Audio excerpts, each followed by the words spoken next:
Welcome, ladies and gentlemen, to this unique one-time review of Phenomenon and Phenomenal Tales by Patrick Quinlan and other talents. I'm joined here with my good friend Wrangler from Frequency Studios, who has done one or two reviews before, haven't you, Wrangler?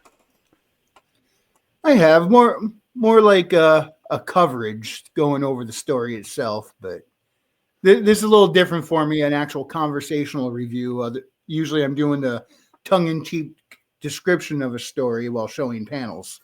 Right. So Patrick has just launched this. I just got these like less than a week ago. You got it a little bit longer than that. So this is a it's the Patrick's second campaign where he's reprinting Phenomenon, and Phenomenal Tales #1 has been printed for the first time here with a beautiful cover by Pete Gilmore here. But we're going to get into this one next. We're going to start with Phenomenon. So Phenomenon, this is a reprint with cover art by Jimmy Reyes, who I believe is taking a sabbatical or a break from drawing currently.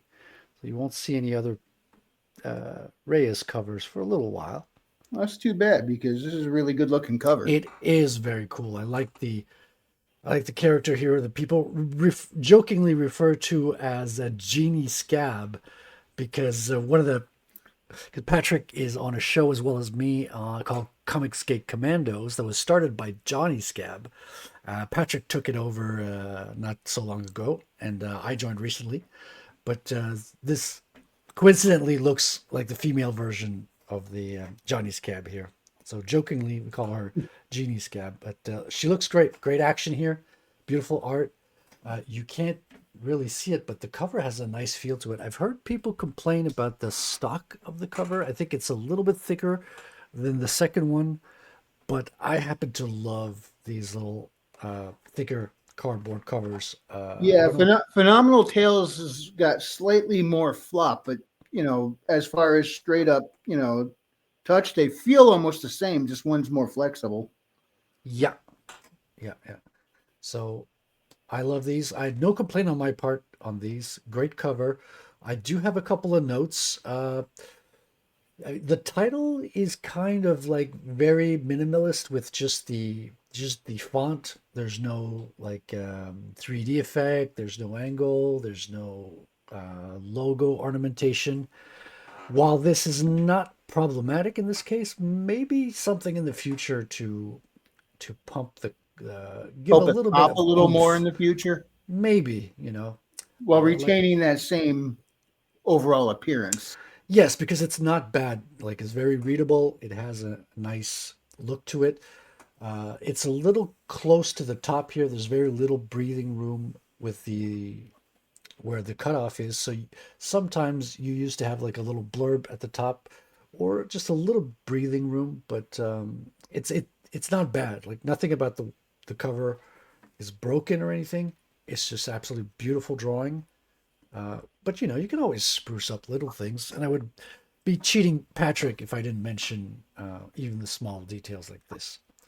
Did you have anything else you wanted to add for the cover, Wrangler? Yeah, featured on this cover. This is the second run of this issue. So if you bought the first run, then you got the original cover, and I do believe he said he's keeping it. He's never running that cover again. So the Yeah, actual first in the door got something unique from what everyone else will get. absolutely. That's a But great way to respect the first time comers, the people yeah, who support you at the beginning, because there's very few of them when you're starting out as an unknown. right. You just have a handful of people supporting you who are, your friends and a few who are interested in comics and all that. So being able to give them something that's unique and will be very hard to get to because this is a small number of prints. Like I don't know exactly the number that's been printed, but he doesn't have extras. Like he's not printing extras to resell, only filling the demand, which is great for the value of your book. These become collectibles because especially the original printings, are become rare after a while. Right. And the Uh, character featured on the cover is Colonel Rosa Delgado. She also known as the Blue the Rose. Blue Rose, she has a great intro in the book is going to be awesome to look at when we get to it. Yeah, nice action. You got a little bit of Kirby crackle. I know Patrick's a big fan of the Jack Kirby style, so a little Who nod isn't? to that. Yeah, right. Love Jack Kirby. Very dynamic. And the inside cover here, you have just basic a credits page with your legal information in the indicia. Now, I like the use of negative space here, but you can do a little bit better by adding a little bit of something. You can add a little bit of a logo, maybe just a snippet of art, a little title element. We'll see in the next book he's changed things up a little bit. But there's things that can be improved here. The indicia doesn't need to be so easily readable. You can shrink it down a little bit. And I think he's done that in the next book as well. So this one, very easy to improve. Like it's not hard to pump it up a little bit. But I do like the simplicity of it. I like the empty space can also be refreshing. In the other book, there's less space, and I find that this one works a little bit better because it's got a little bit of space here. And do you have any notes on the inside here? Or? No, remember, I don't have the same eye as you do because I Yeah, don't draw comics myself. exactly. I'll You have probably you probably notice things I would never think about in a million years on my own. right, right, exactly. I've got the graphic artist perspective, and you coming from the writer perspective, which I think is going to be a good matchup. He's put uh, chapter illustrations here, so I Yes, find this I is like that.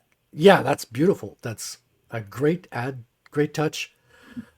It's not necessary at all for a comic, so this is an extra that he's giving us. Especially when you're purchasing something online, you got to pay shipping. The low print numbers make it that the cost is not cheap a lot of times. So adding extra value, making it a luxury item like this is well received. It's actually beautiful, very well appreciated. And Oh, we get two chapters in issue number one, I think. that's right. So you got chapter one and chapter two. We're going to get to a few elements. First off, I found it a little bit hard to read at the beginning. Like I was trying to make out what the shape was until I gathered. Oh no, this is the forearm of a character that's in line here, because the character his colors are so close to the background. Yeah, You have a white outline around his forearm, but you don't have the same outline popping the rest of the figure. You have it a little bit here with form here.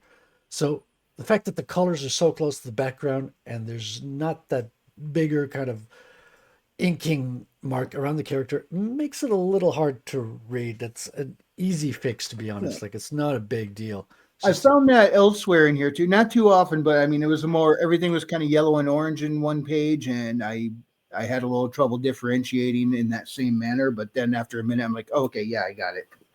right. So these aren't major problems. They're just kind of tiny little detail here.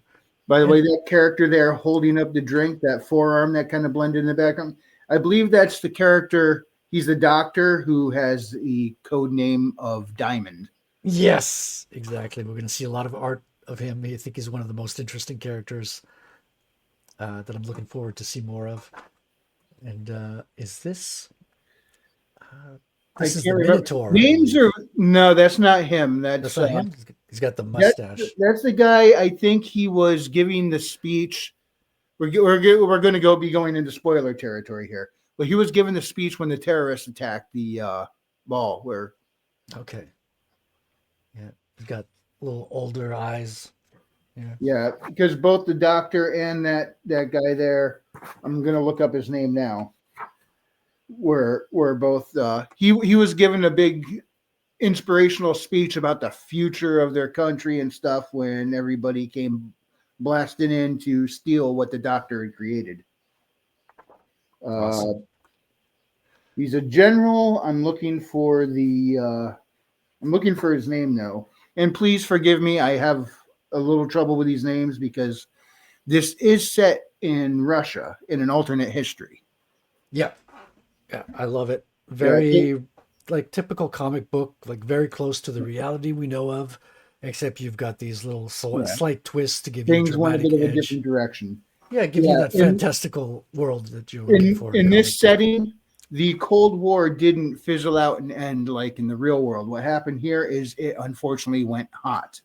Yeah, that's what And we're given yep. a Now little bit this of takes place. paragraph Oh yeah, that's to right. give us the setting of the story here, which I really appreciate. This gives you this this page could have been paired with this page in a sense, but then you'd lose the chapter break. But just to give you an idea, like the elements you see here and here could be married together in future issues. But I love it. A black and white image gives you a good feel of the action that's coming. It's distinct with the art on the right as well, like page one. Really like that to kick you off and get you the setting. Because in page one, I have my first critique here. First thing that jumps to me, well, first of all, beautiful setting to get started, like throws you right into the action straight off of page one. So, Yeah, I was and actually confused on page two because the pages stuck together on me when I turned them, and I didn't see page one at first. I'm like, what's going on? Then they fell apart. I'm like, oh, now it makes sense.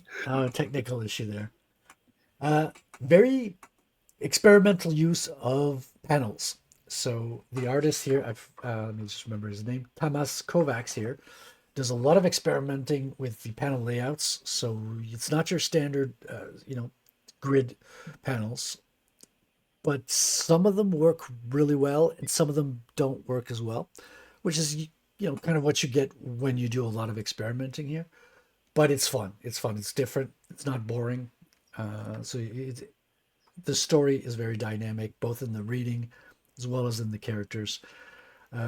Font is a bit too big on the lettering. We'll notice that, especially when we jump to Phenomenal Tales, the other book. It's lettered by Eric Weathers, and I think the artist did the lettering. See, art lettering, so everything visual on the pages is done by the same guy. And that's not an easy task, man. That's a lot to be doing, like pencils, inks, and then you're doing your own colors, and then on top of that, you're doing the lettering. That means this guy is spending a lot of time on each page from Yeah. beginning to end. So it's not an easy task to do. So kudos to him for that. Now, something that's a nice touch but very easy to miss is those four panels on the top there. You start off with the moon and the starry sky, and then it's a little smaller, and then his eye, the eye of the guy getting choked out. Yep. I If you look think, carefully, that's supposed to be the reflection of the night sky in his eye. That's yeah, supposed to be like zoomed in on his eye, and I yeah. honestly didn't notice it till just now when Neither I did I. realized, I noticed it oh, as you there's were his explaining it. eyelashes in the second panel. Yeah. So if this were So like being done as a movie, that would be a really cool effect. You see the night sky and it starts backing up and it's a reflection in his eye. I like that. exactly. I'm actually sorry I missed that my first time going through. Yeah, yeah. The artist has shows promising signs. Like he's experimenting a lot. He's trying things that sometimes work, sometimes don't work out. But I think overall, it's not boring. It's exciting to look at. When we turn into page two and three here, we can see the setting. We got the story, the city scape in the back, very detailed city. All the windows, everything looks absolutely beautiful. You've got just like a believable amount of lights opened up. Like he did not skimp on this city. Like he's No, you did drawing not. things realistically. He might have had a.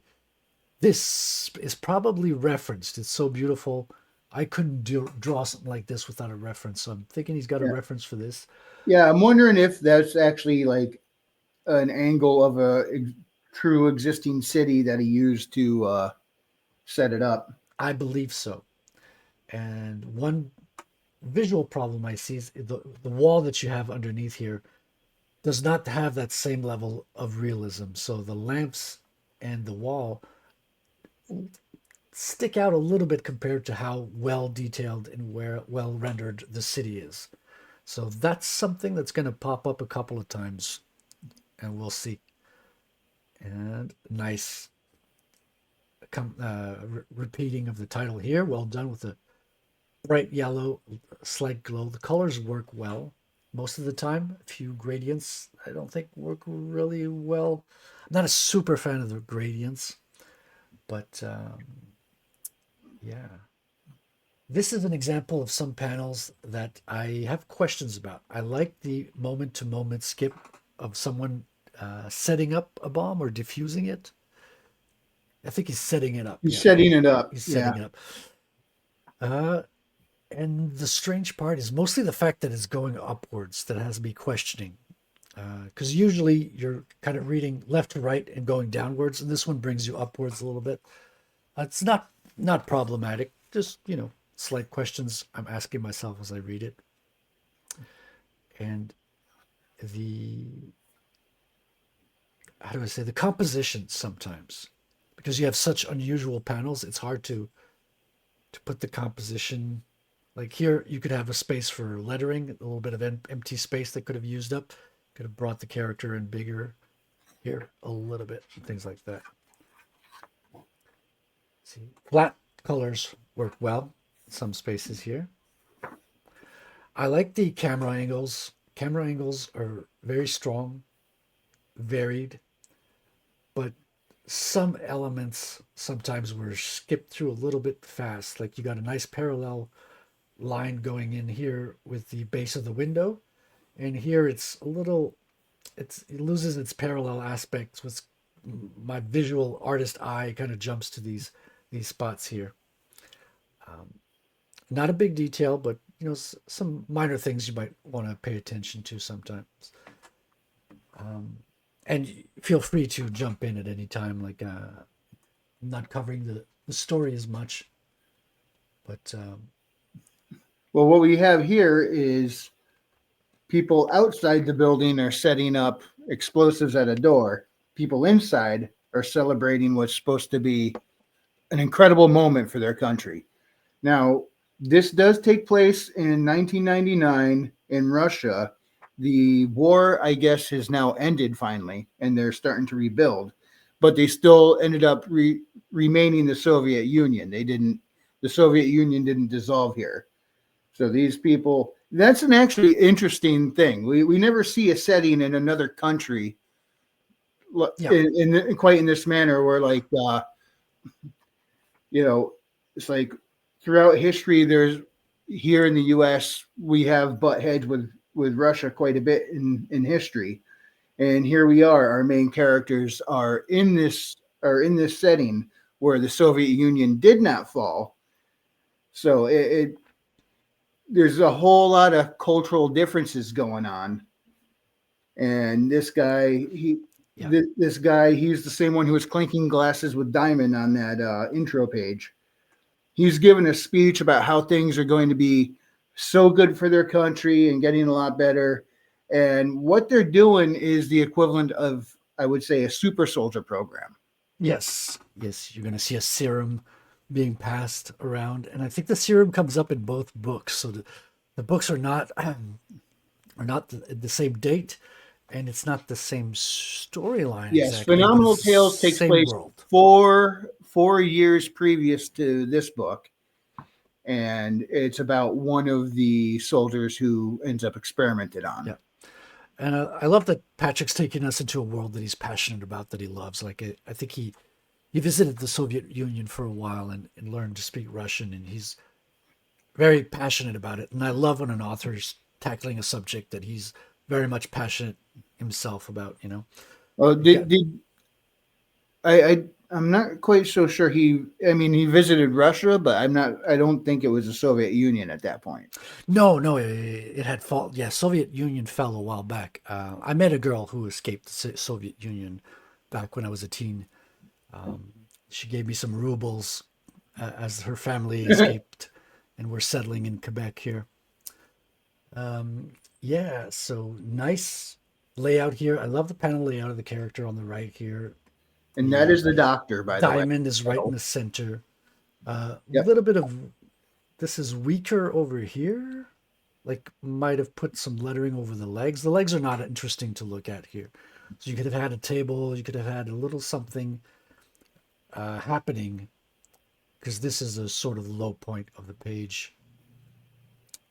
Which you Which could have put. again, Patrick, please forgive me when I butcher these names. I don't mean to, but It's definitely a language arrangement I am not used to, so I'm bound to make mistakes. So I will probably refer to the doctor here as just the doctor or Diamond because pronouncing Yeah, his actual name, I don't want to just destroy it. Same with the Colonel.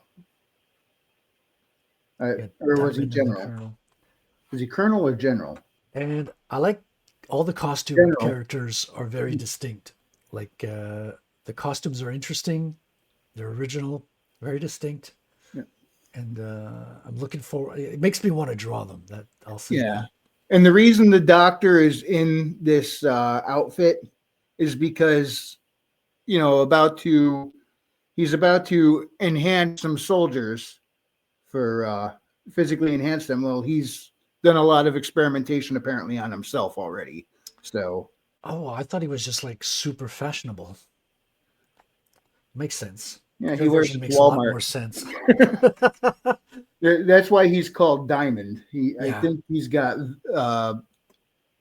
if I'm remembering correctly, impervious skin or something. That he's done stuff to himself. We actually don't find that out till a bit later. But looking forward to it.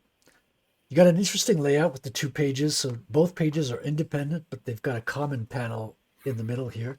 Oh, I didn't notice this. You have a repetition of the A here at the center, which you won't notice if you've got it in your hands like this.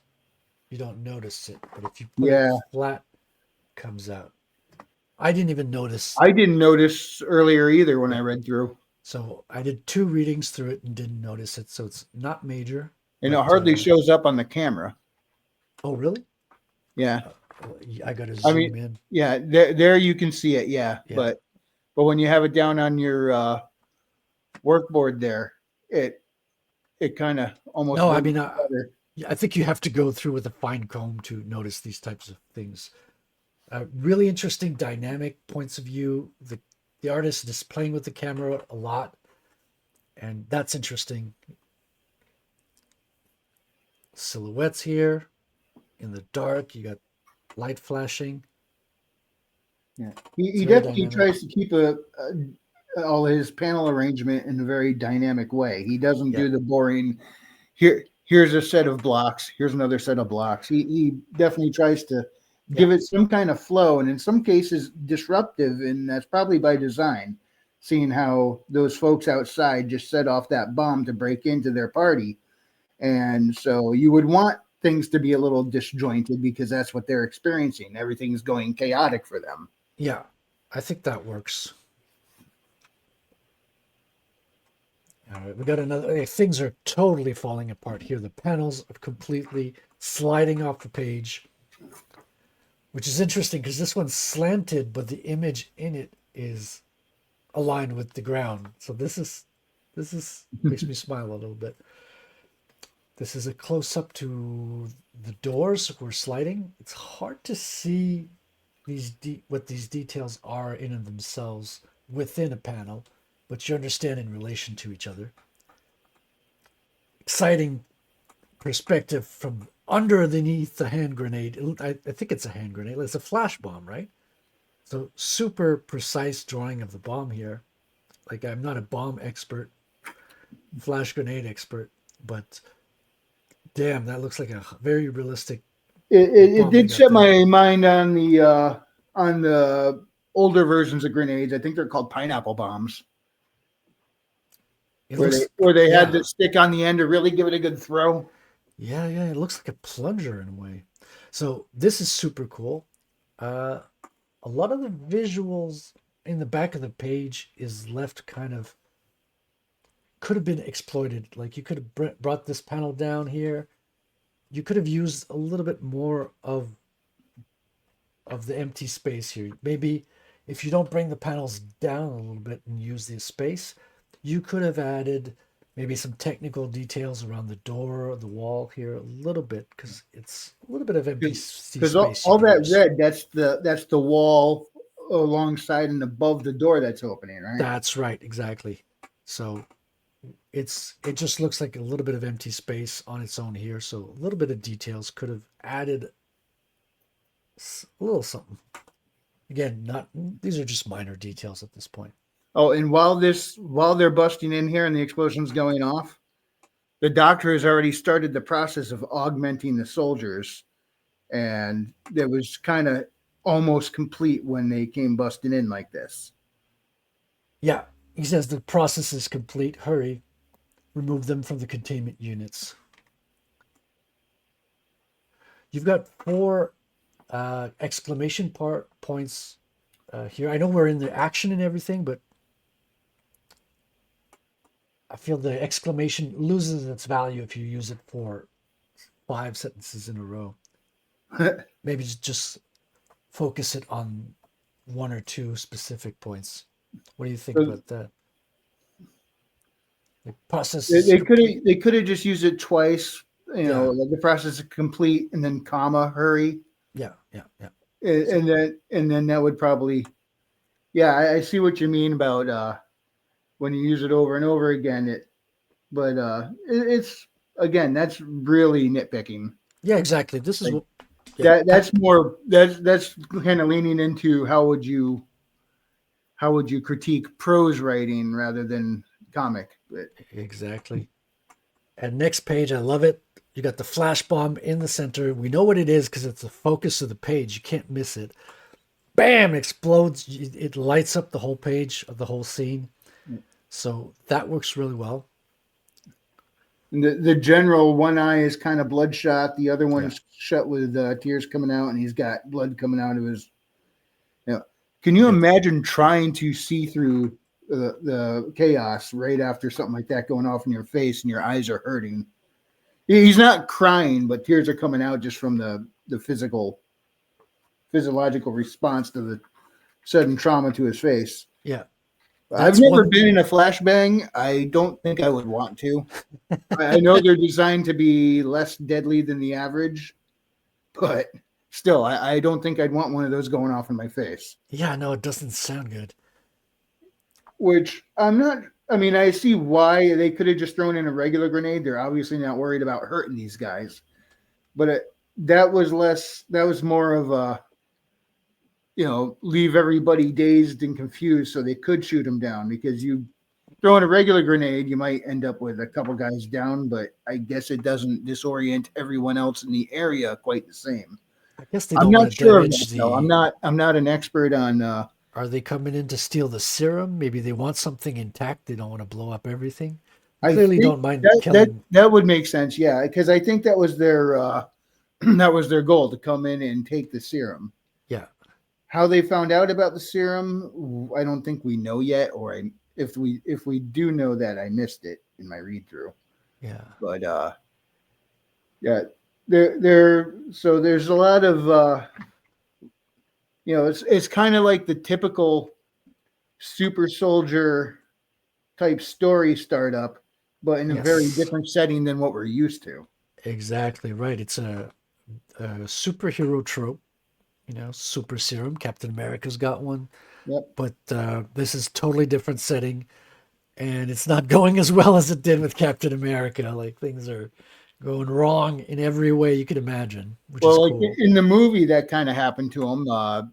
They were attacked when he was getting augmented, Oh, because they wanted to steal the serum that was being used on him. right. So it's kind of the same thing happening Yeah. here. But Which is kind of what you want. I mean, you want something that works as a story, that, and then you want it, to add it your own world, your own twist to it. The serum here has some Russian lettering on it. Very cool. It looks painful as well. It doesn't look like your usual like syringe. It's got this kind yeah. of like a military application. You ever see the movie The Rock? Nicolas Yes. Cage and Sean Connery. You Yeah. want me to stick this needle in my heart? That's all I can think Yeah. of when I see that needle. I'm like, oh, So because it looks about that big. great camera angles again. A lot of movement. And you got this guy coming in. This guy's really cool. I think we end the book with this guy. This guy is not going to make it alive at the end of the book, but he's also cool. Very, it's very well integrated. You got these Yeah. superhero types with these, superhero helmets within this military Russian setting, and it works really well. And the interesting thing is the guys coming in and blowing the place up, they believe themselves to be the good guys. The people getting blown up, they believe themselves to be the good guys. Yeah, And it's tough to pick a side when we're from a culture with very different value set. So it's like, who do you root for? you know.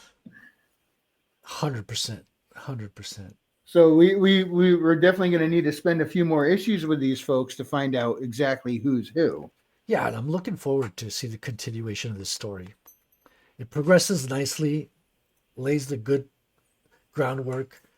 You got a little bit of violence here, and I love the scale. This guy is a giant, man. He's got strength.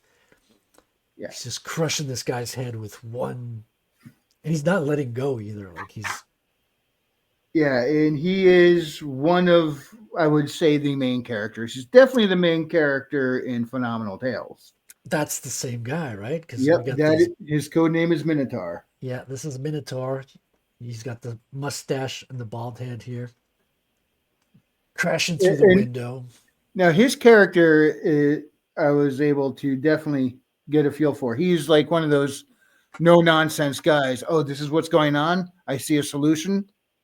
I'm going to solve it right now. You Yeah. know, he's not much for BS. And we get a lot of info here. Well, enough info here about his state of mind. He's like, is this a dream? Yeah, because he just woke up out of the pod and he's Yeah. still a little foggy. Yet right away he's going to defending. He's going to defending his people. Yeah.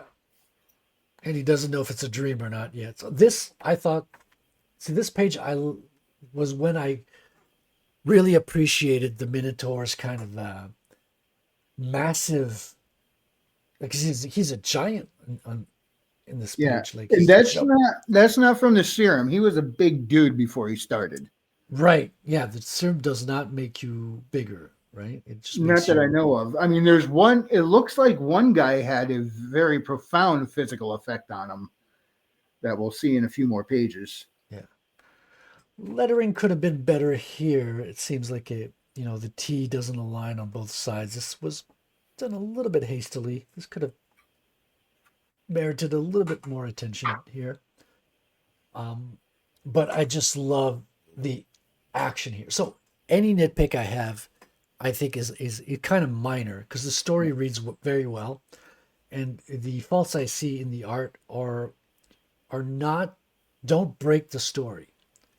Like the storytelling flows very well despite any minor details that we mention here. I love these masks, these characters. Like I kind of want to see them all in future scenarios. And this is the Genie Scab, as I've come to know her. I don't know what her real name is. Yeah, I don't. I may have missed it, but I don't think they said what her name is in this issue. Okay. But she's important enough to have made the cover. This stands out here. You got the sound effect over the arm. I've never Yeah, seen it's that kind of before. cool, right down the forearm. I've never seen that before. Imagine if, imagine this takes off, becomes real popular, and people start going out and getting Clang tattooed on their wrist and forearm. That'd be strange. Like Batman sound effects, like wow, zoom. And just get onomatopoeia tattooed Yeah, all over your body for. yeah. Lieutenant. I look at the scale of him, the shadow. He is clearly megalithic in size. Like he's a Yeah. beast. Now, I'm not sure if the serum did change his overall size or not because he was a big guy beforehand. So it's Yeah, tough to tell, and they didn't say. in the next story, we're going into the past, and I think he's pretty much the same size as everybody else. So I think he might have been like gotten some gigantism from the serum, perhaps. Possibly. We'll take another look when we get over there. But Yeah, also sometimes they're drawn that way in comparison as kind of an more of an abstract than an absolute. So me and my autistic brain, I have trouble figuring out which one is which. Hmm. Yeah. But here Here's we one. have, yes, Colonel Rosa Delgado, Yeah. a name I can pronounce. Yeah. That's okay. It's a comic. You don't have to pronounce it, except when you do a review. But I she's think got a this. Spanish name. She's in Russia. Right. But I think a certain Billy Bobsack will appreciate this. If you look at her eyes, she almost looks Asian. Yeah, I think Billy, he has trouble seeing difference between Asian and Russian chicks for some reason. I don't know. Love the intro of this character. Like she's coming on the scene, first time in the comic book. Boom, you give her a whole page. There's extra panels around it, but doesn't matter. She's taken up the whole center stage. This is her introduction. She's an important character, visually speaking. And I think this works really well. This is one of the strengths of this book. It's like whenever an important character comes into the scene, comes into the story, you know it. You cannot Yeah, they're ignore it. center stage. Yeah. And that's something I want to do well in my comic that I don't know if I pull it off as well either. So kudos to you on giving them a good, like, because you want to give them a good introduction, especially if they're major players. You want the reader to feel the impact that the character has, like their charisma, their aura, their Their electrokinesis. there you go. That's what I think is going on with her because we Yeah, she haven't seen has a whole lot of action with her yet, just a little bit. she's got this electro vibe here. You got like Yeah. slight electrical, snowy, sparkling, crackling effect Yeah. around her. In fact, she straight up says, "Whoa, I feel good, complete almost, but there's some kind of crackling under my skin." I see, Patrick, you should have said Kirby crackling. See, you missed opportunity here. Um, some sort of black hole is happening behind here. We see text that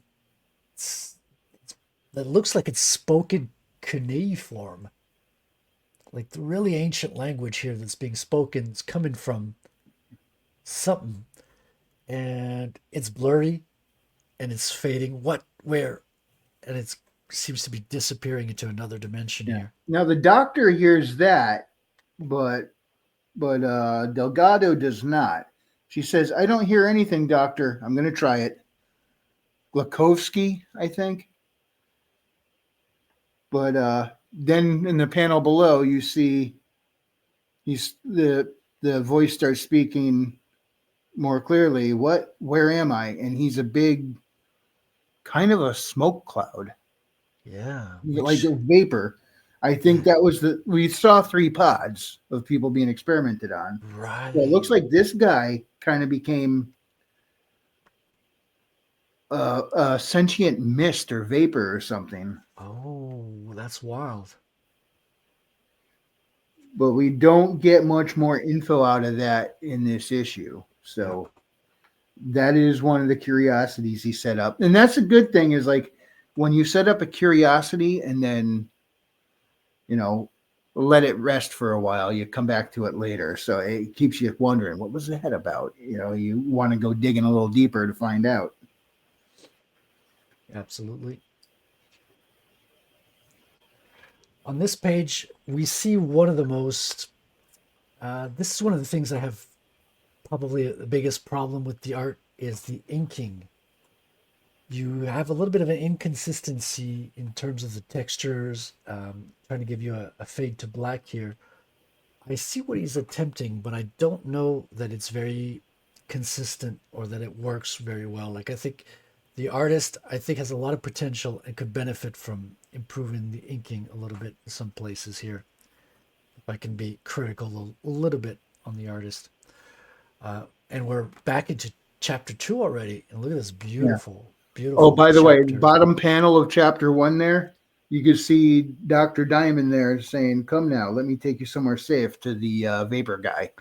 Oh, yeah. And he's got this, what do you call it, dotted bubble here Yeah, telling like you that he's whispering it to him he's, yeah, because speaking I softly. don't know if he's the only one who can see him or hear him because Delgado said she couldn't hear anything, but the doc could. So I don't know what's going on there. Got a few, Mysteries to be uncovered. You got a know? feeling we'll find out in a future issue here. And Yeah. we're back with the Hunter chapter illustration, which I love these. I hope you bring these back, Patrick. This is something that it gives your comic a little extra. So I really think these are cool. Like the inking here is well above the other interior pages here. You see a lot of texture, well defined. You got a lot of more variable width, giving you the sense of shape of the creature here, and a lot of cross hatching. See, the cross hatching works very well here. Got seems like he's got white over black and black over white, and he's got a lot of depth into the inking here. You can clearly see the texture and the orientation of the plane here on the floor. Now Yeah. we don't see cross hatching, or I don't anyway, as often as we used to. Do you think this is done deliberately as a callback to older comic styles? No, I think it's just a technique it's just a technique to give you a little bit of shading that's used. I mean, it comes, I think it comes from the old uh, engravings. Engravings used to be just lines with variable widths to give you like various shades of gray when you pull back. Gotcha. So I think Or it's to give maybe you. this always been around, and I'm only noticing because you're pointing it out. But I would think so. I mean, for me, there's always been some artists use them more than others. Like some artists will not have any cross hatching at all, and they'll just be like nice, clean, open line stuff. But this gives you a little bit more shading. Like it works to give you values, like the darker recesses of the muscles here in the creature's foot. mhm. So it gives you a kind of a graded feeling from the light hitting the top of the boot into the completely dark area that's not even completely black. It's just darker, more tense cross hatching here, or just hatching, with the colors coming in and backing that that impression up here. This works absolutely very well. You got completely uh, colored clouds in here. That works well as well. Like I don't have a problem with that. The tree here looks incredibly realistic. I think this is probably a photo reference. The background is so good looking, but then again, I'm not sure. Then But again, the buildings are kind of falling apart as well. So yes, but everything works together. See, the issue that I had with this page here, the second page of the comic, where the background city looks super well detailed, and mhm. the wall here, it looks much more simplified. Same with the lamps. Whereas here, the lamp seems to have the same appropriate level of detail as everything else around it. So this is a much stronger piece in this case. Yeah. And we're By the way, back. a little context to what we're going to here. This is going to a different area where the buildings aren't quite so pretty as in that opening panel from earlier. This is in an area, even though the war is now over, this area is still a place where people don't go other than soldiers because of the atomic nature of their war. They are now dealing with creatures called rad monsters, and the military Yeah, is in there trying to take them out. And this is an area where a bunch of them are, which is why everything's all dilapidated and everything from the war. It's not being rebuilt because they're still trying to clear out the critters. yeah. Uh, so, and I think we're missing a little bit of this context. Like it would be nice to have a caption telling us which country we're in, or if we change time period, because we're clearly changing scenes with different characters in a completely different setting. So I think it could use a little bit more captions. I think they're still in Russia. It's just an area they haven't cleared out and made safe for people to live yet. Right, I almost said they're on the Mongolian border, but that's a mix up. That's in Phenomenal Tales. So, right, right. Which we'll get to shortly. We're almost at the end of this one. and this lovely Nice. young lady that we're introduced to here is known as the Red Lady. Yeah, she's got He red is a hair. She's got a Spetsnaz. red beret. I Fits well believe with they're her name. Spetsnaz, right? Say again? I think they're Spetsnaz, right? Oh, I don't know anything about that. It could be. I like the steadiness. You got a repetition of the panel at the top here. Um, is it just copy pasted? I think so. The inking seems No, very. no, No? I You see don't. differences? I thought I did, but you know what? Maybe I'm wrong. I mean, I'm looking at the little accidental inking I thought I, scratches and they're yeah, you know what? You're identical, right. It is. which makes me think it's the same image, which no problem with that. You're going for an effect. Yeah, That's not a critique. she's holding her aim steady for and being patient. Yeah, I originally thought one was like slightly zoomed out a bit from the other, but no, my mistake. I'm it's wrong. all in your Yeah. mind. Yeah, which is fascinating how our mind reads these images. Uh, Simple repetition seems lacking. Like it's not bad, but it needs a little something else. Like again, a caption or an image in the lens, perhaps a little something that would make it more than just a copy paste. Again, I don't have a problem you're copy pasting, especially a sniper, because you're what I'm getting from this is that she is steady, like she's not moving. But like if a strand of hair was curled falling down, or just a little something that would tell us that she's immovable, but the world around her is moving. Perhaps that would have been a little extra something. You got monsters in the lens here. See, maybe we could have seen them as shadows here in the first, Yeah. but we got a nice shot of them right here, and she's got a nice shot, nice headshot. Yep. I like her. And then her partner asked, "Did they take the bait?" And here they come. She's like, "I think so." Yeah, yeah.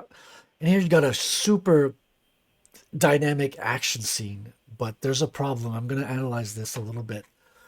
Love the movement. Action is great, giving us super dynamic camera poses, even giving us a little bit of Yeah, that curved. especially that the repelling part there. Yeah, so that works very well.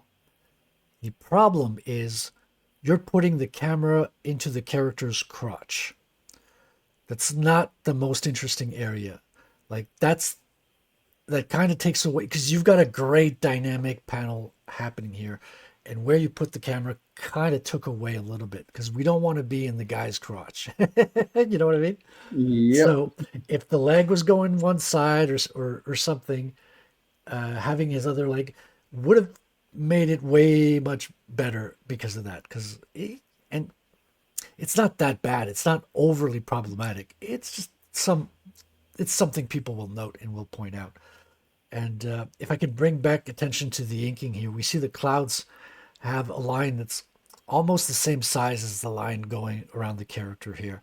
And that should not be like should have like a much thinner line pushing the clouds way back into the sky and give especially our front character here maybe a thicker line so that instantly our eye can pick up that he's in the foreground and they're in the background. That's a little bit of something that the artist could improve with the inking. Here we got empty quarter. He's giving us the information in the caption here. Got the setup. We got a lot of dilapidated structures with forests growing out of them. We got glowing mushrooms.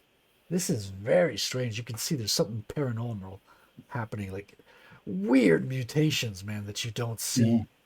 Like claws coming out of a hoofed foot here. So clearly, these abnormal mutations are very monstrous. I like the attention to certain details on the feet. You don't make them out clearly yet. They're coming closer. You got the same effect with the flashbang. You got the explosion in the center of the page almost. Well, at least in an important area of the page and dividing the panels. This works well. Could have been rendered a bit over that, but it works well. It's dynamic. This is, I think, the strength of the artist. Is like his pages are not boring to look at. Very dynamic read through. Got the creatures in the back here. They're fighting them. And this page actually, they're starting to lose the battle here. And you got these weird. This is the first surprising panel I had because I was sure she was a goner. And then you got this guy turns back and splashes right in her face. She's But got what a, that I like how that conveys that they're all holding together because they're covering each other as a cohesive team. yeah, yeah. And you can get a good feel of that everything has a consequence. Like this creature that she's not noticing, he explodes it right in her face here. Her face is all dirty. She has to wipe her face Yeah. clean in the next panel. And she's still got gunk in the other. So I love the continuity here. This is a nice attention to detail. Makes this scene feel real. Appreciate that. And here we have the introduction of the KGB agent. At first I thought he was the general from earlier in the book because they both are redheads with mustaches, but no, he's a Yeah. different character. Yeah. Yeah. Perhaps yeah, you got to make your main characters very distinct because it's hard. The resemblance is sometimes hard to pick up from the reader's point of view. I mean, they clearly are. Like if you're going to argue, you could tell he's got a little bit of different haircut, but sometimes you need a little extra clue sometimes in comics. Yeah. And then Nice door flash silhouette coming out. now what's kind of funny is on the story end, it seems like in some cases, like teams and then the KGB, the way they're like, oh, stay out of my way. No, you stay out of my. It's almost like watching a cop drama and the FBI shows up and they're like, it's my case. No, it's my case. You gotta get into a very minor pissing match. Yeah, and the story feels very real. That's what I like about it. Like it's engaging. See this. Now this thing, that door opening there that you pointed out, I wasn't Yeah. quite sure what that was. Yeah, right. It might be. I think it's where the smoke is coming from here. This is probably that door here. Gotcha. But I don't know much more than that either. It's a good But point. this is when the super soldiers come back onto the scene. Right, we got the Blue Rose here, I think her name is. Yes, And and the then this Minotaur. is Minotaur. You can tell Yeah, he is significantly larger than the he's a other guy. giant. Uh Yeah, yeah, here, yeah. I think you're right. I think it did increase his size the more I look at it. yeah. I look at his head compared to the other's guy. His hand is as big as the other guy's head. Oh yeah, like we saw him crush someone's head in previous page and it was no effort. Here we see the inker drew like a shining light in the as because it's the same artist. So as a colorist, he didn't go in and put a lighter shine on it, which I think was his intent here. So this is a missed opportunity that he could have like shined a little bit light and give it a little bit of more depth here. Same with the when you're lighting a cigarette, that is a huge opportunity to be throwing shadows on the face and making a super dramatic effect with the lighter light there. So wasted opportunity here. Same here. Like he's got a cigarette. We should be seeing the glow and maybe something around his face a little bit. These are little details. Speaking And of glow, check out her eyes. oh yeah, yeah. Now this time is a purple color instead of that electric blue. Hmm. Now I don't know if the different colors mean anything, but one thing I did notice is in chapter one, after she was introduced, she constantly had that crackling glow around her the whole time. Now she does not, so I think this is indicating she has gotten more control over She's her ability. she's stabilized. Yeah. She's got that beautiful texture, like squared electronic kind of texture on her, which is a nice attention to detail. She's the only one that has these little little textures there. The helicopter here stands out to me because it's so well drawn. It takes me back to the city in the beginning. This looks like very well photo referenced, but the backgrounds are not. So the problem here is that it sticks out. It sticks out a little bit. Yeah. Same here, like you've got variable width on some a line that's supposed to be just flat. So this is not where you want to put your variable width lines. And the building line is fatter than the character that's over the building, his contour. So, So so the variable width would be better used, say, in the cracks of the building, not the edges of the building. or you would like make it from one because it's a straight line, so it wouldn't be wobbling. See, the fact that it's wobbling, it does is usually something you see on trees or organic. Like a tree will have a straight line, but it's still kind of curvy and organic. Well, this is like a perfectly flat building. Like even if it's got damage in some places, the line here is not damaged, so it should be a straight line. So if you want to Gotcha. vary the width, you can go from straight to flat, but in almost a linear way, not in an organic way. This is more same here. Like the building is curved where it should have been Mhm. like a straight line. See, there's little bits of inconsistencies because the helicopter is so photorealistic. It makes the buildings which are not stand out in contrast here. Gotcha. Yeah. Because I've seen where like I've seen art where there's like a slight curve to buildings like that, but at the same time it fit the rest of the Yeah, everything it around it. can fit. It See, the didn't problem it is didn't not. go from precise to Yeah, that bit of and puff. it's and my problem is because I didn't mention because it has the same issues in other panels, but it doesn't stand out as much because you don't have like a photographic helicopter. Because look how perfect the helicopter is. Like it's got all the tiny little details. See, you got the ventilation, you have the motor, you have almost every screw, right? The Mhm. buildings don't have that level of detail. You don't have the windows are not worked. You don't have details as well organized around the doors. So it's not that you have to make it as complicated.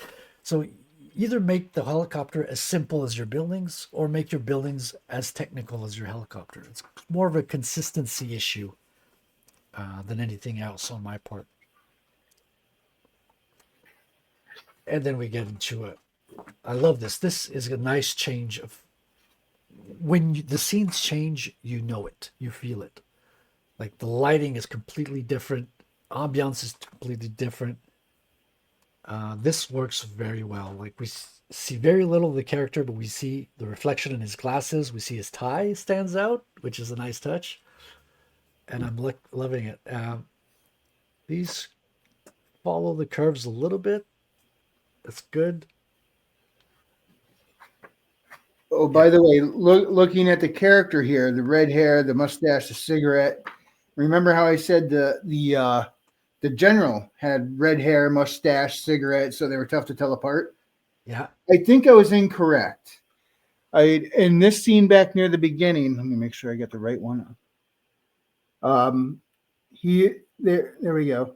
He is shown he is shown looking like he's got red hair, but in the other panels he has darker, almost grayish hair. So I think it was meant to just be the lighting on that one, not his hair color. He's because if I go, so I was talking about we were talking about getting the two characters mixed up because they look similar. right. Because when I go back over to the other page before the everything went off, he's got a brown grayish color to his hair. Yeah, is that the Yeah. same character? No, that's Yeah. this is the And he doesn't general have his beginning, side shaved, so the redhead general right? has the sides And, shaved here. and because of that one panel in the middle where things are lighting up, his hair came out looking red. So I thought he was a redhead, just like the KGB Oh, guy, but he's right. not. They both have. They do have different hairstyles slightly. They Yeah, both have mustaches. They're both smokers, but he isn't consistently shown with red hair. Just that one panel, but yet right. for some reason that one stuck out, and I thought that was his hair color. Yeah, So yeah. that's where the mix up. But he's got obviously a flat top, where the KGB guy, he's kind of got the. It is the '90s, so he's got kind of the shorter sides. Shorter on the sides and slick on the top. Yeah, That's classic '90s style right there, I think. yeah. And it And is '99 in this setting. we're at the end, final scene. Got 2 pages here. Got a nice, very realistic gun over here. Beautiful thing. See, I gotta mention something about the lettering here because we know it's a little bit too big, especially comparing to the next one that's absolutely perfect. And not just the fact that the font is too big, the lettering is all the way up to the border of the bubble right here, which, well, the fact that the font is too big doesn't help, but you always want to leave a little bit of a breathing room around the text so it's not fit super tight. Like you want to leave, like this is an example of a text bubble that I would redo. See, everything is coming in like a triangle here, so you've got these lots of white space here. Yeah. Okay. Yep. And I mean, it's a tiny little thing. It's a nitpick, but these are important when you're reading as well. Like here, there's a alignment of the text is not rated. And again, we're talking about an artist who's doing everything from the pencils all the way to the lettering. So I can understand that he's not He a must have been seasoned. tired by the He end. must have been tired, and he's probably not a seasoned letterer either. Love the final page. Final page has a lot of impact. The colors are work really well. The orange helmet sticks out on the green. You got these nice splotches of color that work really well to highlight the shape. I find this last page to work really, really well. Makes you want to follow his Yeah. No, story to the next he's one. one of the terrorists that busted in on their super soldier party at the beginning, right? I'm not sure. Let's go back and I think you're right. Because yeah, this is helmet here.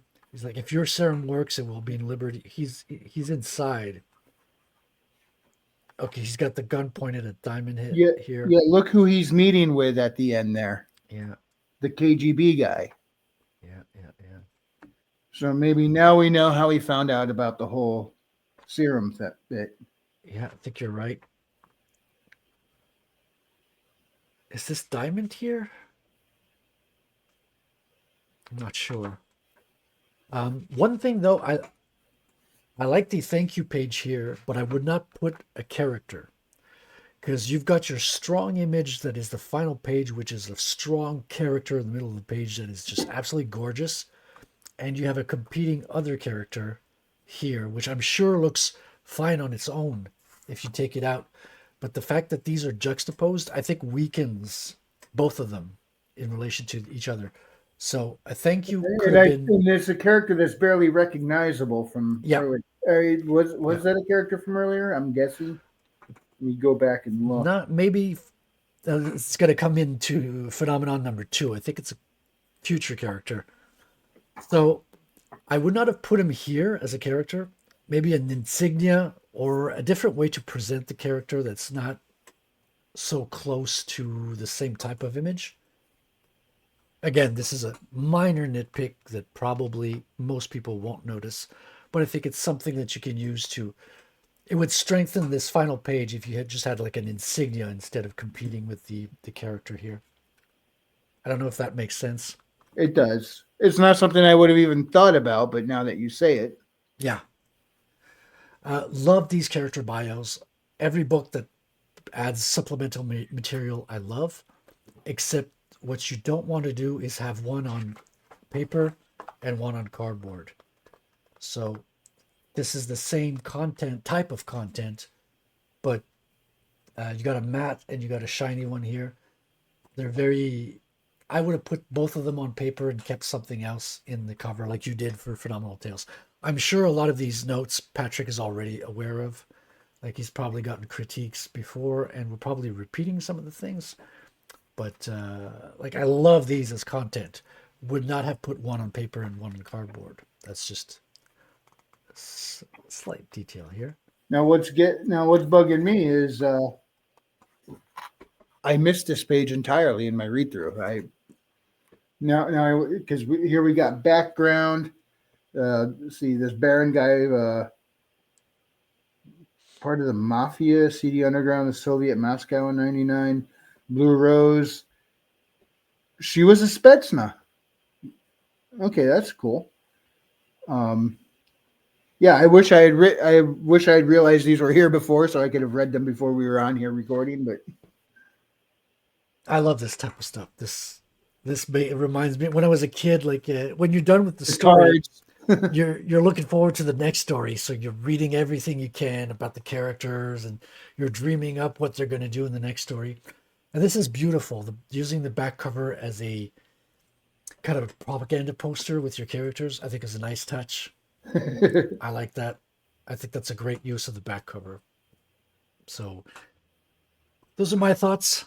Phenomenon number one. I think it's not going to be reprinted anymore. I was talking to Patrick, and I think this is the last reprint he intends on doing with this particular story. Which brings us to Phenomenal Tales. Number one, Minotaur. Freaking love it. Bring the camera up a little bit. Straight off the bat, this is an epic cover. Like Pete Gilmore drew this. The main character is just a tiny little silhouette, and usually you want the character to stand out, but this makes him stand out in a different way because But of the massive. as you get into the story, you start to wonder which one is the main character. Right. So I think this works incredibly well. The Beast is off center, which works perfectly with the main character who's off center a little bit here. So incredible balance. It gives you room for the horns around the Tails Minotaur part of the title. You got Phenomenal over here. The hands could just grab the main character, and you could just grab him and chew him up if he wants, you know. It's like incredible disparity of power that's coming up here. But again, he doesn't seem frightened. He's hanging on to his weapon. Something's happening here. Yep. Love it. The electricity around the horns makes me want to do some electricity on mine. It's a bit too late though. Yeah, so this cover works very well. Again, I don't think the title font is all it could be. Again, not a problem here. Love the Russian lettering on Minotaur. But Maybe clearly he was going for consistency with issue with, one. yeah. So the Phenomenal is very consistent with Phenomenon, very close. But Tails, I think, is a different font. It's sharp yellow. You don't have the same effect. Minotaur, different font again. So something could be spruced up with the title.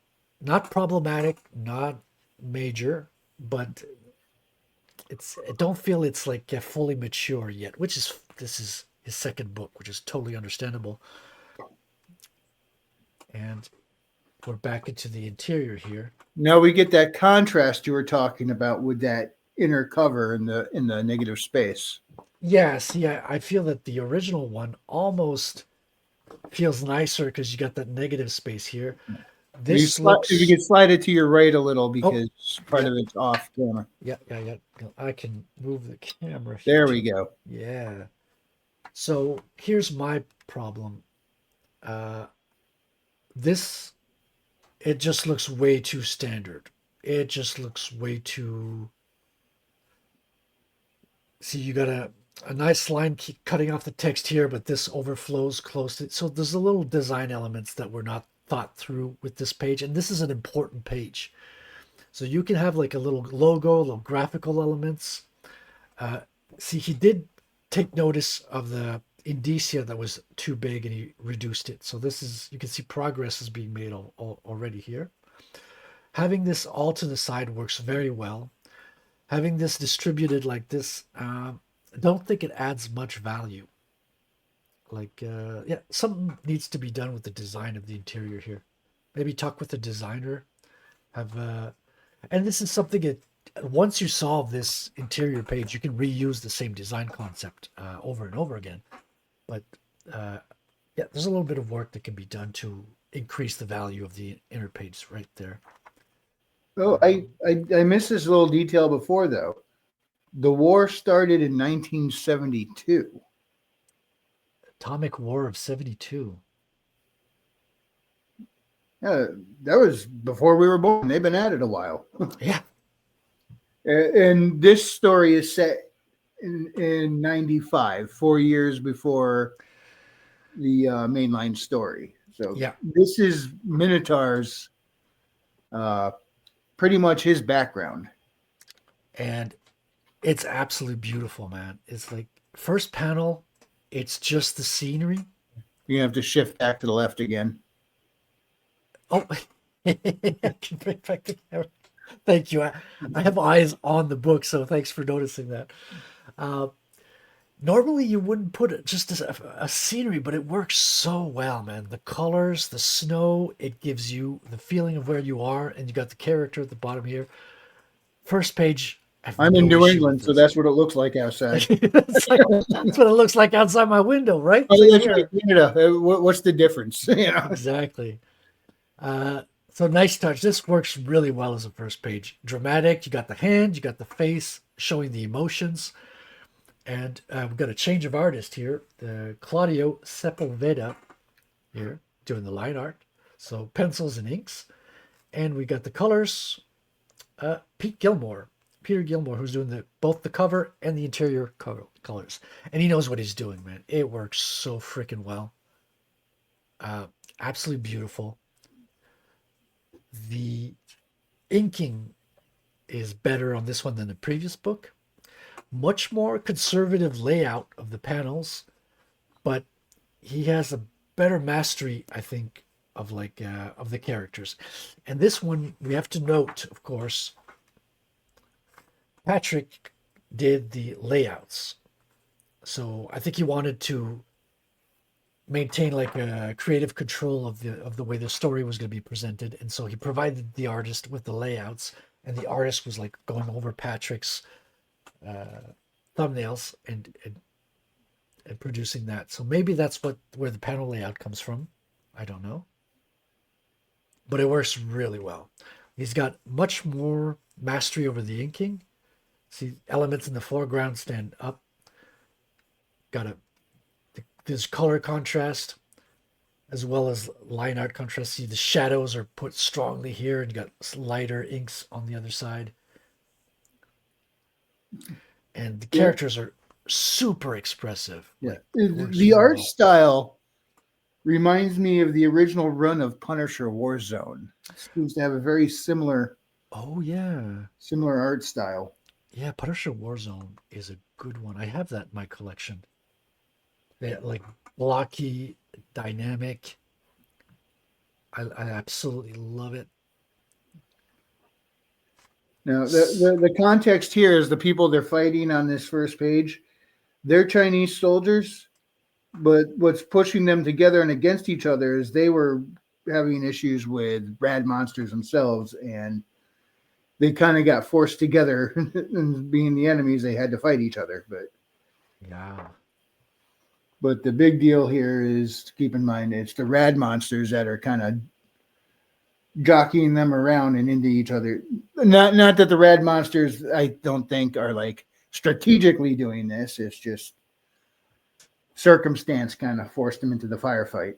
Yeah, I would imagine the red monsters are not intelligent creatures. They're I don't think on so. the There's still much we don't know yet. yeah. Incredibly dynamic. The action is good. You can tell the bad guys from the good very easily by the colors. He's blowing his head off. I'm not sure if this one works super well. Uh, like I didn't notice on my first read, but now I'm looking at it. It's like a wasted opportunity of like a head blowing up. Maybe I'm looking for too much gore as well. But something here could have been maybe exploited a little better. And this is my first nitpick of this art because I'm loving the art style in this one very much. I hope you bring back the same artist for the second one, Patrick. And this is the only kind of panel layout that I'm not a big fan of. There's just a simple triangle. I'm not super excited, but it's not a problem, to be honest. I don't even think it's a nitpick. It might just be a personal thing here. Personal preference. Yeah, but you see how the lettering is much more smaller. It's much cleaner here, and you got a little Yeah, I bit see what more you now. breathing room around. And notice how even every line, see the lines at the top are smaller than the bigger ones, and then it goes back. The content fits the bubble. That's what I was trying to point out in the previous book that had some issues with the lettering. Hmm. If you look at the shape of the text inside the bubbles, it echoes the shape of the bubble as well. And that's not an easy thing to do. Sometimes you have to tweak with how you the spacing and the it's something the letterer has to put Yeah, some the work into. lettering honestly to me looks like a nightmare. It's not so bad. I gotten into it. I did some lettering work for Patrick in a book. I think that's not come out yet, or it has. I'm not sure. I haven't seen it in print yet. But I'm starting to get into lettering because I'm going to do my own. I got a book on the topic that explains all the little pitfalls you could get into, all the things you need to pay attention to. But there, it's its own thing. Honestly, you can't just go into it thinking it's going to be easy. There are things you need to pay attention to. Change of color instantly gives you the sense that you're in an interior, different scene. Works very well. Look how fat the collar is on his head over here. See, makes him stand out. He's in the foreground. Yep. Pops instantly, attracts the eye. You don't question the shape of things. Now, you want to take a crack at pronouncing Minotaur's real name? Where is it? Uh, Actually, mid panel on the left, first word bubble. Mid panel First, on the. Oh, yes. okay. Lieutenant Zvidrigailov. That's how I would try it. Zvidrigailov. Patrick, why are you doing this to us? Oh, look at this, man. This is the Couldn't you have best part. named him Smith? Yeah, right? What's Yeah, wrong with Smith? that fits the setting perfectly, right? No. Yeah, exactly. Take that note, Patrick. Call him Smith in the next book. Look at this, man. Change scene. Yep. Ooh, a lot. That's what I love the clarity of the book. The book is so easy to follow in terms of scenes, locations. That's done very well. Oh, I love seeing the horns from the perspective, the bodies coming in over the mountain. Look, he's showing the flowing lava. Yeah. I love this artist. A I little would bit. hate to have horns like that. Can you imagine trying to get through doorways? I don't think he has too many doorways to worry about. He seems to hang out in mountain tops where there's nothing over his head at all. I think that's what you got to do. If you have horns, you got to hang out at the top of something.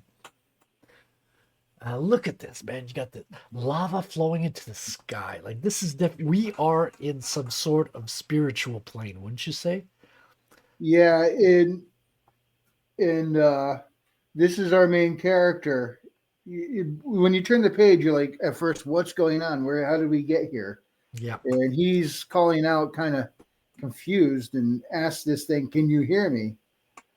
And this big Minotaur dude recognizes him, knows him by name, and is claiming to be a god, even though he's looking like all devilish and everything. He claims to be a god and even spouts out a few names that he might be known by. In fact, here's a list: Mars, Ares, Tyr, Azazel. He says, but you can call me Ares.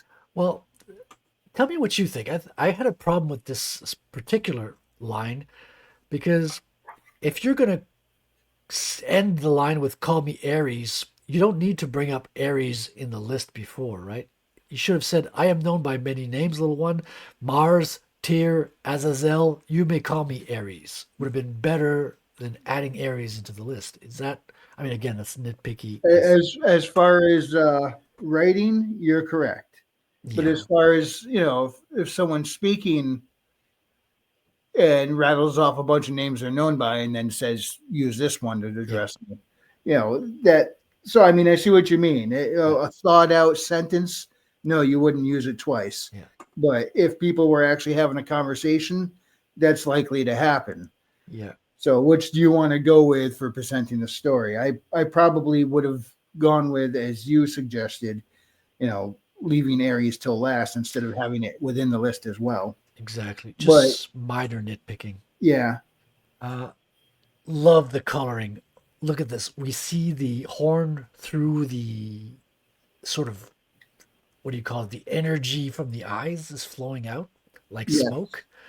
And he's got this like beautiful plasma. transparency. So he had to put a layer over the inking to dim the inking in the back with the orange. Some beautiful work by Peter Yeah, I Gilmore. mean, I see a lot. I always wondered how that was done when you have plasmatic effects like that.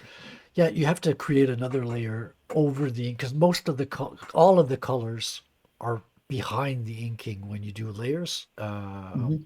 on a digital file, and when you have to have effects that goes over the inking, you have to create another layer on top for that special effect. Yeah, the colors are absolutely like. I hope you keep the same creative team for the second one. This is absolutely gorgeous. I love it. Like the expressions is great. I'm not a fan of the like square cross hatching. I That's the only thing that I think the artist could improve is a little bit of the cross hatching. The square cross hatching for me doesn't work. A I think little overdone, you think? no, it's just the angle. It's You don't want to create a square pattern. I think you want it to have it more at an angled. Like you don't want your cross hatching to be like this, but maybe more like this, or like this. Oh, gotcha. Okay. It again, me nitpicking, which says that the art is incredible to be focusing on small details like this. Rad monsters are freaking amazing, dude. Look at the attention. Like the snout is going this way, yet you have the teeth coming out from the skull. It's so well done. This is an artist that understands anatomy. And this is where Minotaur himself is woken up to deal with the problem. He was Yeah. sleeping. That whole thing is supposedly some kind of dream sequence that we saw, but this creature on the previous page, claiming to be a god, also tells Minotaur that he is a god. And then he wakes up to this and goes out and just starts kicking butt. Yeah. Look at this. You got these pointed white lines here that don't have any inking around it. I wonder if this was added in the coloring phase to add emphasis around his eye. Look at this. It's so strong. The images are very strong. This is one of my favorite set of 2 pages here. This was one of the demos that Patrick provided in the campaign, and I Yeah. always thought it was beautiful. Reminds me of Fallout creatures. And you got the combat. You can feel the tent. You can feel the disarray. Tents are flying in the wind. Look at that. Creatures are moving fast. The people are in terror. They're trying to fight back, but look at this. You got fucking excuse the swearing there, but you got saliva falling on the face. Incredible, incredible tension, and great balance of black and white. The shadows, the light. This artist has a good mastery of balancing out the black and white on the page. Very well done. Yeah, and Minotaur does some wrecking of his own. He actually grabs this rad monster and chokes him out until his buddy can put some bullets in him. So it's like he's actually holding him back with his own strength and really just grabbing into his throat. Yeah, His facial expression, everything, he looks like he's barely even knows he's in danger. He's just going to work. for sure. You got the cadavers here in the back showing you the aftermath of the scene. He's putting some final shots in there just to make sure these beasts are dead. you've got Yeah, I wouldn't want any of them getting back up either. see you've got gradient work in the color here, but it's not a straight gradient like the other book. It's much more nuanced sky here with the light, the way the lighting is having its effect. So a little bit more. You can see there's more work put into the color. Again, naturally, because it's done by a separate person who's going to be putting the focus on here. Imagine how long they were clearly thoughtful with the snow effect. And they got Yes. some larger dots, smaller dots, but there's a lot of them all over the place. I can't imagine how time consuming that is. Yeah, it's an extra step for sure. And it looks good. I wonder how much of it is done here in the was it done in the inking phase or was this added afterwards? I have no idea. Because the artist probably didn't put the white on white, right? That's a colorist phase. But when you go over the black, I wonder if the colorist added that as well. That could be. It could be. Got nice variety in the panel. See, despite this panel layout being quote unquote more traditional, it's still not the bland like six panels. Like I think every page is different. You're not reusing the panel layout twice. So a lot of good variety despite the fact that it's more traditional. So you even have these vertical panel layouts as well. Mhm. Not vertical, sorry, diagonal. Love this. Look, the light, the color shows you where the action is. You have a lot of negative space to make you feel how lost these campers are in the wilderness. Smoke going up in the sky. All very well done. And then you got the Chinese that looks like a Chinese guy. Yeah. Well, he did until the next page. Yeah. Now he just looks like a Chinese pile of blood, unfortunately. Look at that rip. This is good. Good silhouette. Terror. You can feel the terror in their faces. Silhouettes walking away. He's walking away kind of matter of factly. I might have made him look like a bit more animalistic. He's kind of like walking away, like doop doop doop doop. Well, there's a reason for that, though. We Is find there? in a couple pages. Yeah. All right, let's see. You can feel the emotion straight looking at the faces. What? It is coming here. Oh, he's got the bodies of their enemies. Oh no, these are more Chinese. No, coming over here on the other page, these are this is Minotaur's crew here. Yeah, but I think the guy with the black mask is still Chinese, I believe, because the black Oh yes, yes, I think characters he are is. Chinese, but these Russians. So this scene is kind of yeah. He's bringing the Chinese to the camp of the. No, no, these are two different scenes. Yeah, these are things happening in parallel. He's not in their location yet. He's here we go. Oh, this is the Minotaur who's turned into the beast. That's the thing. Exactly. That's what you were saying. As a matter of fact, is because it is a Yeah. human. It is kind of a human character that's taken on the beast form. So Be- we don't know if he's physically transforming like that or if that was symbolic of him going on a The tear. mental, yeah, yeah, And which then is nice. after the dream where this big minotaur like guy claiming to be Ares and a few other gods who looks far more like a devil calls him a god, kisses him, he wakes up and then he goes to work. You know, it's it leaves it's very there's a lot of abstract happening here that leaves you with as many questions as it gives you answers. Yeah, which is what you want. You want right the mystery of the story developing. Hmm. Uh oh, this is strange. I didn't notice this. Uh, this is an obvious mistake that you got the panel over the what is that called? The blade of the propeller. You got the panel things over the blades. It looks like a mistake to me. I didn't even notice this at all, so I don't really Oh, care. you mean over at the tail there? Yeah, see the panel line goes over the Okay, the tail, channel but the line should tail be goes out of the panel. So unusual, but not problematic. Like this is not even a nitpick. Like Yeah, It works. he It probably sat works. there and thought about which way he wanted to go with it before he doing it. Yeah, yeah, and it works. So it's not a problem to me. Because I mean, Very they paid attention to it on the bottom panel. yeah, The blades of the chopper go in front of the panel line rather yeah, than behind it. yeah. So again, this to me, this is not a problem. This is just a graphic element. I don't. I probably would have whited out this line of the panel, but I think this is a choice at this point. I'm not going to belabor the point. Uh, Helicopter well referenced, look realistic, but fits very well within the world. Like Yeah. has the same level kind of a detail as the rest of the background. Now, in that, Integrates better.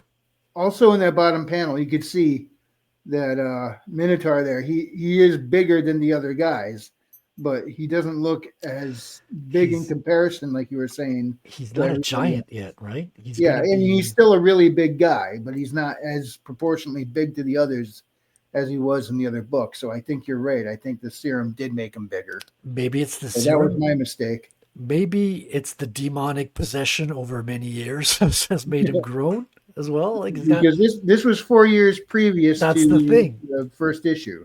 So he was like human sized 4 years ago. So probably the serum. Now he's Andre May the Giant sized. maybe demonic forces, who knows? Yeah, that really leaves me wondering a lot. It's like how much of Yeah. it is serum and how much of it might be on the supernatural end of things. Oh, dude. This page here, not second to last. I really love Diamond in this one. I think this is my favorite picture of Diamond. This is a perfect example of really well defined contour. See how the contour of Diamond is super thick and Hmm. all the details are much more thinner within the character. That's what I mean by you just glance at the page and pop, you see him instantly, very clearly. No questions. And I love the colors, dude. Look at this. He's just got this reddish hue over the city that turns into blue, that turns into green. And he's got the same thing with the interior, a reddish hue on the machinery turning into green and then blue purple. I love that. Peter And it Gilmore. also the contrast makes Diamond pop a little that much more. Exactly. You got a lot of light on his shoulder, on his head, on his leg, making him pop, and the background kind of it's more turn. Is that a word? Turn? That's a French word. Tell and the last page, man, it's A like call back to issue one right there. so. I think Patrick is very strong as a writer. Um, he starts his stories off strong, ends that strong, and you can understand the story as it's developing. So I love. See, look at this. This is beautiful lettering. I would have loved to see something like this on the title page. Like I would have put Minotaur bigger than Tails. That's me. Uh, this is a nice see how this page does not compete here. See if I put it like a Yeah. character here, it would have detracted. Now just text. All your attention is focused on here, and then you can read the Yep. text. Thank you for reading this book. Again, Now he did put others beyond it, but like you're pointing out, he broke it up with that page first, so it doesn't detract from the final page of yeah, the story itself. yeah. This page has a major flaw in it, though. You see, he's giving like, thanks you for backing this book perfectly. He's got a special thank you, Mhm. but he's got every name except mine here. So, Patrick, that's major flaw. I think that's the biggest flaw of the book. But I can What were you understand, thinking, Patrick? Yeah, right. I know I didn't help you on it, but you could have had a little foresight. Come on. Love these final pages. Uh, I love this. He's got a little vignette, the title again, and then inviting you to stay tuned for the next one. The next Fun My Comic, February 2025. We're getting close. You got a few days left. I don't know if he's going to make it within February, but that's totally understandable. He's actually working pretty hard on producing a consistent number of comics in a year, which most people are not doing in Comicsgate. Most people are kind of chugging along at their own pace. Patrick seems to be focused on having a regular production to give you a regular amount of comics within the Yeah, year. that's a tall order, and he seems to so far be keeping pace with it. Yep, yep. All he's going to be working with different artists to be able to do that. But it's still, I admire the intent and the the amount of progress he's done from the first. Well, let's finish this book before we do an overall. Love the final page here. This is incredible. Yeah, Love that he's put this attention on, like, he's giving us extra pinups. And see, this is not competing. It's not like the character, it's not the same content. So the fact that you got a cardboard image and it doesn't matter here because it's different types of content. It doesn't jar like it did with the character bios. And beautiful, beautiful setting. You could tell he's in love with the with communism. You could tell Patrick's a communist here. And you have Paul Revoche's art here, which is absolutely beautiful. It's got that retro vibe. and I really do like that back cover. It's great, man. It's like first of all, congratulations on producing the comic. It's not an easy thing to do in the first place. But the amount of progress you've made from the first book to the second, I know it's not a series, these two, despite them having similar names and being set in the same world. This is a continuing series where I think this one will have different series that are one-offs, if I understand correctly. This Now, one's going to be continuing. what's interesting about Phenomenal Tales, in a sense, it's a prequel, and I'm not a fan of prequels, but this was a prequel done right because not only did Phenomenal Tales, I think, give me more intrigue than the mainline first issue, but it actually enhanced the intrigue of the mainline first issue. Right. Yeah. So, So, Patrick, I take my hat off to you on that one. You did kind of a backstory without detracting from what you did first. So, usually, whenever somebody does a prequel, even a slight bit to add more context, they end up screwing something up. And I would say here he did not. yep. He actually enhanced his first issue, which Oh, absolutely. Yeah.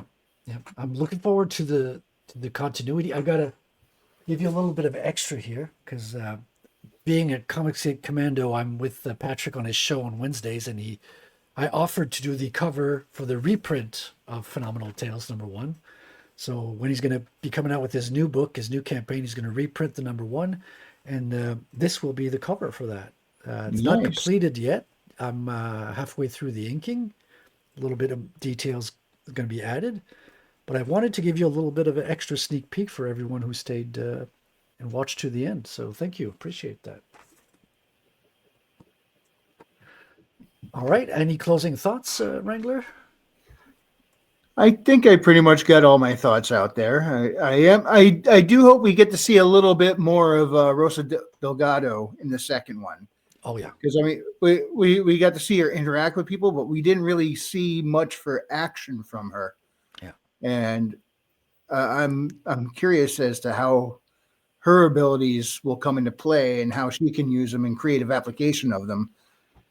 Whereas Minotaur, for most of what we can tell, he's more of a brick type, but he knows his tactics because even before the superpowers or anything, he went charging into what was seemingly a crazy situation and came out on top. So he's got grit. He's no nonsense. He's a good tactician, and he can just straight up scrap. And now he's got superpowers on top of that. But now that we've got some to know a bit more of his character, I would like to see more from the Blue Rose. yeah, for sure. And I think you said it well, man. It's the characters are interesting. That's the biggest strength I think of any story is to have good, strong characters.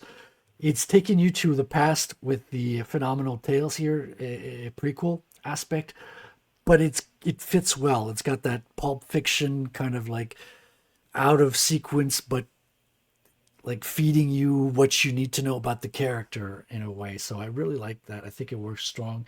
I think Patrick has got a good storytelling skill that he's put to good use with his comics.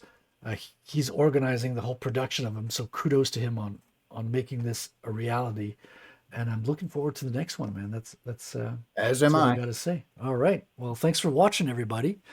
Stay tuned. Maybe we'll do some other reviews in the future. You never know. Thanks for joining me, Wrangler. Oh, thank you for having me. This was fun. All right. Goodbye, everybody.